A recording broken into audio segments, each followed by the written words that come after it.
My parents neglected my older brother, and they're too prideful to apologize to him after he cut them off. Now they're treating my husband as their replacement son and acting as if he has been their real son all along.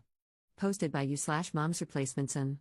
My parents have 2 kids, me, 26F, and my brother Dan, 34M. Dan had a rough time growing up and, frankly, my parents failed him. As a teenager, he struggled with severe addiction and mental illness, and they did almost nothing to help him. By the time he finished college, he had completely cut off my parents. To this day, Dan and my parents are still estranged. I, on the other hand, still speak to my brother regularly.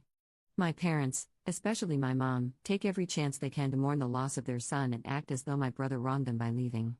Dan has told me he wouldn't mind reconnecting with them, but only if they reach out and apologize first. I've encouraged my parents to do this, but they insist that he betrayed them. I got married early last year to my husband, Jeff. We have a happy marriage, and he is adored by all my friends and family, but I feel like my parents have been crossing some boundaries. For example, whenever we've gone to visit them, they insist that he sleep in Dan's room, saying that their son, my husband, has come home and should sleep in his rightful bedroom. Before the pandemic, my dad would take Jeff out to sporting events and introduce him as his only son. Most of the pictures of my brother in my childhood home have been replaced by pictures of my parents with Jeff. The other day, my mom called to invite Jeff and me over for the holidays. I told her I wasn't comfortable traveling during a COVID spike. She was irritated but dropped it. Then she called Jeff and begged him to visit without me because, apparently, it's cruel for a mother to be without her child on Christmas. Jeff politely told her he wasn't going to visit without me.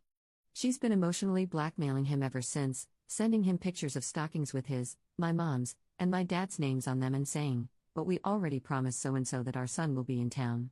This felt ridiculous and unsettling, so I called her up yesterday and explained to her that she's violating our boundaries. Jeff is not her replacement son, and no matter how much she pretends she doesn't have an actual son, she does, and it is her responsibility to make up for the damage she did to that relationship before it's too late.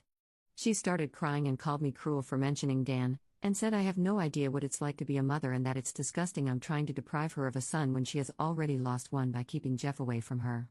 My father agrees with my mother, and Jeff agrees with me, though he doesn't like to rock the boat and thinks I should apologize anyway.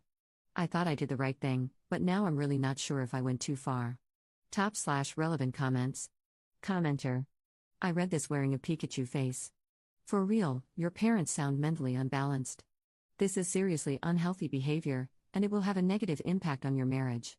To them, you got married, your husband is better than their son, they don't have to be responsible for the emotional upkeep like they did with their teenage son, so they are replacing their son with your husband to feel good about their son while still maintaining the role of victim where their real son is concerned. That is convoluted beyond all reason, and you need to set some very firm, very lasting boundaries with them. How are they going to act if you and your husband ever have a baby, especially a boy? When they overstep your parenting boundaries, it will be to talk about that baby as their baby, how they raised him, etc. I'm definitely extrapolating here, but it isn't exactly a reach to think they will not only continue this behavior but escalate it. Ops response. Thank God, the way my parents were talking to me, I thought I was crazy for finding their behavior disturbing. I think you're so right about potential kids. I know that even now I'm not really comfortable being around my parents, so there's no way they're seeing me without defined boundaries, much less any children I may have. Commenter 2. Did I read that right? Stockings for them and your hubby, but not for you? Ops response. Yes, stockings for only the 3 of them. Creep me the hell out. Commenter 3. I don't get this. Why would they do that? Are they intentionally trying to hurt your feelings by letting you know they love him more? Is this what they did to your brother? Ops response. I wish I could say my parents would never do such a thing to intentionally hurt me, but that would be a lie. Maybe they had 4 stockings but excluded mine out of spite after I said I wasn't going to visit. Or maybe they're just unhinged. I was so upset I didn't even want to get into it on the phone. I am 8 years younger than my brother, so when the worst of it was happening between him and my parents, I was too young to fully understand. But I know that they often made him feel excluded when he disagreed with them or embarrassed them. Commenter 4. Everyone sucks here. Your parents are definitely the jerks and are clearly crossing boundaries, extremely unhealthy ones. What I don't understand is how your parents deliberately and methodically cross boundaries step by step over what appears to be a couple of years, and you just stood by and let it get worse. You basically let a full cycle of some convoluted enmeshment start, and now that he's fully immersed as a replacement, enough that your mom and dad can call him their son and have him over without you, that's when you draw the line? Like it or not, these actions were directly affecting your brother's relationship with your parents. By having a replacement, it gave them no incentive to repair the relationship with Dan, and in some ways, it may have reinforced the distance. They are completely content to use Jeff at the expense of Dan, and every step of the way when they were crossing those boundaries was a moment you missed in stopping this unhealthy behavior. And now that it has finally directly affected your relationship with Jeff, now you want to step in and say, "Whoa, that's too far?" I know you don't want to believe this, but sometimes, even when things aren't directly affecting you, they are still contributing unhealthy tendencies to the people you love, like your brother. It's still affecting you, just not directly. If you want to fix this, you need to keep Jeff away from your parents until they repair the relationship with Dan. It's the least you can do. Ops response. My first instinct after reading this was to get defensive, and that's how I know you're right. I did fail my brother in ways I was ignorant of, whether I meant to or not. I have always been the type to sit quietly and not make a scene, and while I was a young kid when my brother was struggling, I regret not supporting him better once I was old enough to see how my parents treated him. Truthfully, I was uncomfortable for quite some time with the way my parents treated Jeff, and you're right that I should have said something much sooner.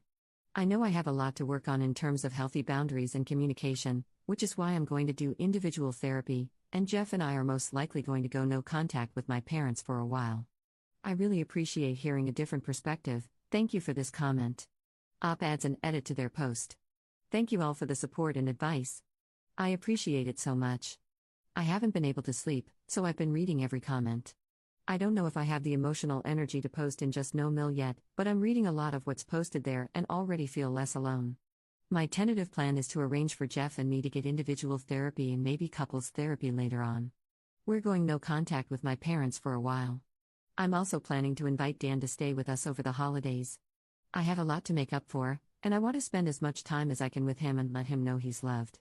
Op adds a second edit to their post.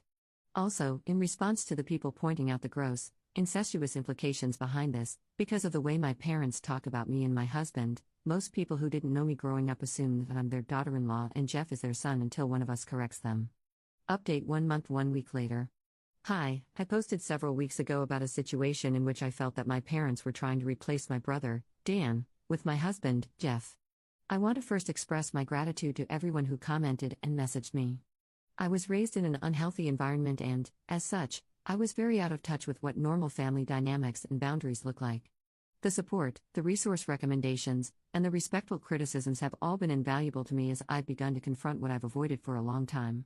People have messaged me asking for an update. Well, I'm happy to share good news.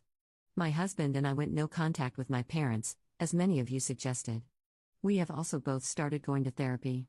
We have only had 3 sessions each, but I can definitely say it has been a total relief to process things that I have been bottling up my entire life. I already feel like I can understand myself and the clusterflop I grew up in significantly better. Kinda kicking myself for not trying it sooner. Jeff has felt the same way with his sessions, from what he's told me. Under professional advisement, we are holding off on couples therapy until we do a few more individual sessions, but we hope to start in the near future. Now for the main good news, my brother Dan is spending the holidays with us.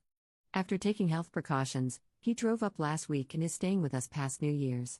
Having Dan around has been incredibly special for me and Jeff. Dan and I have been making up for so much lost time, and I've never seen him smile so much. It warms my heart. I did tell him about the situation with our parents and Jeff before he came. It was hard to hear, but Dan has a really strong support system and seems to be processing it in a healthy way. He's coming up on 7 years sober now. I was finally able to apologize to him for not stepping up as a better sister earlier in his life and for enabling our parents' abuse. He said he doesn't blame me, but I still want to show him through my actions that I will always be there. My parents have been pretty much losing their minds this entire time, especially when they found out Dan is with us. As a people pleaser, I'm proud of myself for being firm in maintaining my boundaries. Right now, my heart is filled with more love and joy than it has been in a long time. I know life won't always be like this, but my brother is safe and healthy and happy and knows he is loved, and that is everything to me. I am sincerely appreciating what I have. Anyway, happy holidays everyone. Thank you again for your help. Much love to all of you. Top/relevant comments. Commenter. Congratulations on your new, shiny spine. You're on your way to being a healthier and happier you, good for you. Just be careful, because some parents, once they realize they are being stood up to, escalate their behavior. So beware of retaliation. Op's response: oh, yeah, they're already showing some of their bitterness and anger. I'm sure it's festering as time goes by. I'm just grateful I have a strong support system in case they try anything.